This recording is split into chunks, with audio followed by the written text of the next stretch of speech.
Welcome back to the Mariposa Quilt Along. We are on week 3 today.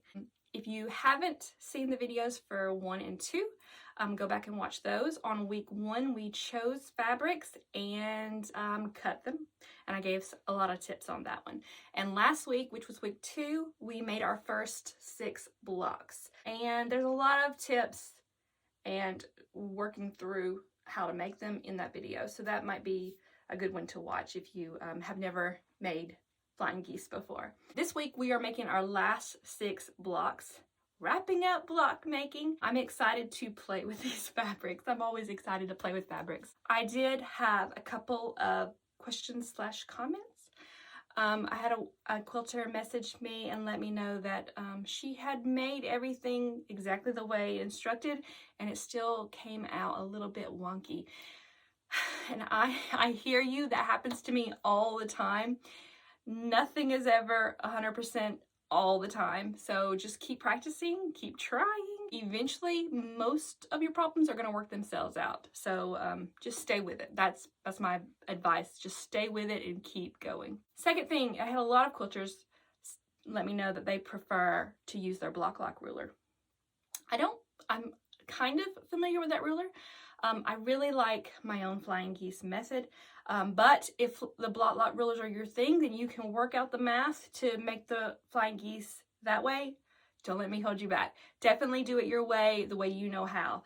I prefer the flying geese 4 at a time because I find it really easy. I don't have to trim them down, and I don't have that leftover waste. And when you're making them this size, that waste is pretty big. Of course, you could use it in scraps. I just prefer not to let my scraps pile up. I can barely get them used with all the rest of the scraps I've got going on.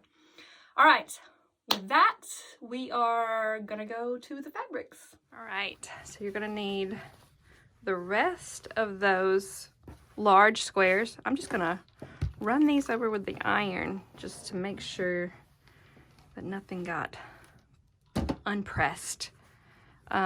Look at these fabrics. This is all from Marine Cracknell's Gloria. I'm very excited to see this butterfly. Very excited.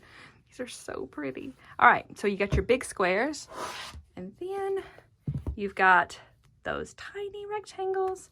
You've got your bodies, and then you have the rest of your medium-sized squares.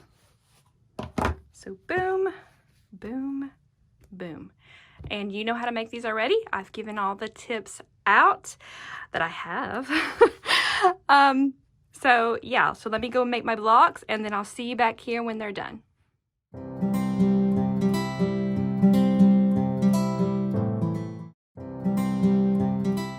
right, all blocks done. Woo! Didn't take that long, right? I am going to get these on the wall, and then we're gonna...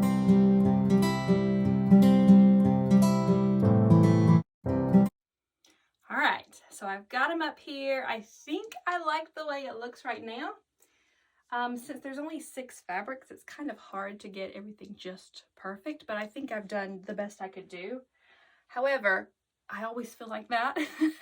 So I like to let it sit for a bit, and then as I move about these rooms and work, I may think, oh, this one will look better over here. So I like to let it sit up here on the design wall for a little bit and see if the need strikes me to change them.